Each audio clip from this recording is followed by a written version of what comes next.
ایک وقت کی بات ہے، ایک مرغی خانے میں ایک لال رنگ کی مرغی رہتی تھی۔ اس نے اپنا گھر خود بنایا تھا۔ وہ دن رات محنت کر کے اپنے لیے کھانا اکٹھا کرتی۔ وہ مرغی بے حد محنتی تھی۔ اس کے گھر کے قریب ایک تالاب تھا جہاں ایک چالاک نر لومڑی اپنی بیوی کے ساتھ رہتا تھا۔ وہ بے حد چالاک تھا، ہمیشہ اپنی بیوی کو خوش رکھنے کے لیے اچھے کھانے کا شکار کرتا تھا۔ لومڑی اور اس کی بیوی کی نظر اس لال مرغی پر پڑی رہتی۔ لومڑی جب بھی اس لال مرغی کو دیکھتا اس کے دماغ میں ایک ہی بات گھومتی، یہ لال مرغی بڑی لذت دار ہوگی، میں اپنی بیگم کو اسے تحفے میں دینا چاہتا ہوں، پھر ہم اسے پکائیں گے بڑے برتن میں۔ ویسے ہی ایک روز لومڑی نے اپنا بازار کا تھیلا اٹھایا اور اپنی بیگم سے کہا، آج میں وہ لال مرغی کو پکڑنے جا رہا ہوں، آج رات ہم اس کی دعوت کریں گے، اسے پکانے کی تیاری کرو، تب تک بڑے سے برتن میں پانی ابالو اور میں آتا ہوں۔ بیگم سے یہ بات کہہ کر لومڑی اس لال مرغی کے گھر کے پاس چلا گیا۔ لومڑی کی بیگم بے حد خوش تھی اور اس نے مرغی کو پکانے کے لیے بڑی سی کڑھائی نکالی اور اس میں پانی اور مسالہ ڈال کر اس پانی کو ابالنے کے لیے رکھ دیا۔ اسی وقت وہ لال مرغی اپنے گھر سے باہر نکلی اور رات کے لیے کھانا جٹانے میں لگ گئی۔ اس نے چالاک لومڑی کو درخت کے پیچھے چھپا ہوا نہ دیکھا۔ لال مرغی کھانا کھوجتے کھوجتے گھر سے دور چلی گئی۔ لومڑی نے سوچا کہ یہی موقع ہے اور وہ فوراً مرغی کے گھر کے اندر گھس گیا۔ لومڑی نے پوری تیاری کر رکھی تھی کہ وہ لال مرغی کے لوٹنے کے بعد اسے کیسے پکڑے گا۔ کچھ ہی دیر بعد وہ لال مرغی اپنے رات کے کھانے کی تھیلی لے کر واپس آئی۔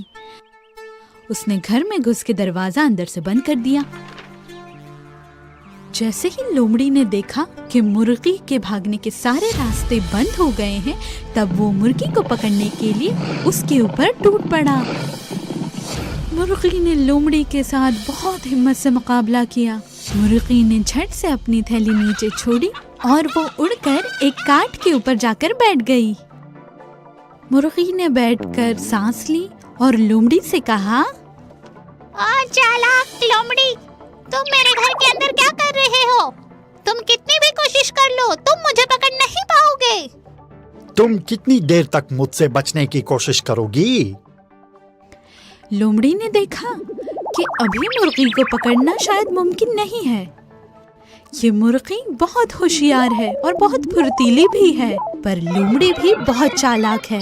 لومڑی نے ایک پل کے لیے سوچا اور اس نے جھٹ سے اپنے دماغ میں ایک ترکیب لگائی اور کہا، میں اور میری بیگم تمہیں پکڑ کے نوش فرمانا چاہتے تھے، میں میری بیگم کو دکھی نہیں کر سکتا۔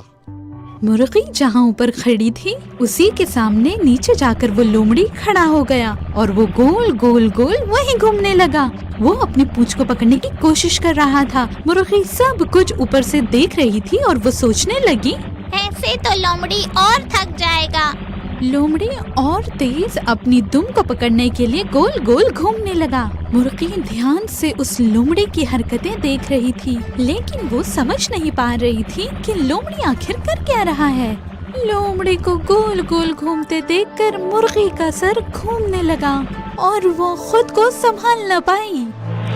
اس کا توازن بگڑ گیا اور وہ نیچے لومڑی کی تھیلی میں جا گری۔ لومڑی نے تھیلے کو اپنے کاندھے پہ اٹھایا اور وہ تالاب کی طرف روانہ ہوا۔ لومڑی بہت خوش ہو گیا۔ اس نے سوچا مرغی کتنی لذیذ ہوگی۔ لومڑی آہستہ آہستہ تالاب کی اور بڑھ رہا تھا کیونکہ مرغی کو پکڑنے میں وہ بہت تھک چکا تھا۔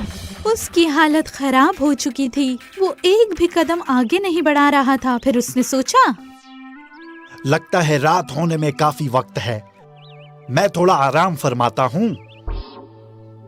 لومڑی نے تھیلے کو ایک بڑے سے پتھر کے پاس رکھ دیا اور وہ پتھر پر جا کر سو گیا۔ بہت جلد اسے نیند آ گئی۔ لال مرغی نے اپنا دماغ لگایا اور وہ تھیلے سے فوراً باہر آ گئی۔ باہر آ کر اس نے لومڑی کو سوتے ہوئے پایا اور وہ حیرت زدہ ہو گئی۔ لال مرغی بے حد ہمت والی تھی۔ اس نے ہمت جٹا کر بڑے بڑے پتھر اس تھیلے سے باندھ دیے اور فوراً سے بیشتر وہ اپنے گھر چلی گئی۔ لومڑی کی نیند ٹوٹی وہ اٹھ گیا لیکن اسے کچھ خبر نہ تھی۔ اس نے تھیلے کو اپنے کاندھے پہ اٹھایا اور تالاب کی جانب چل پڑا۔ لومڑی کی بیوی نے اسے دیکھا اور کہا، تو تم لال مرغی کو لے آئے؟ بالکل، کیا پانی گرم ہو گیا؟ لومڑی کی بیگم نے اپنے منہ سے اس تھیلے کو کھولا اور اس نے تھیلے کو کڑھائی میں الٹ دیا۔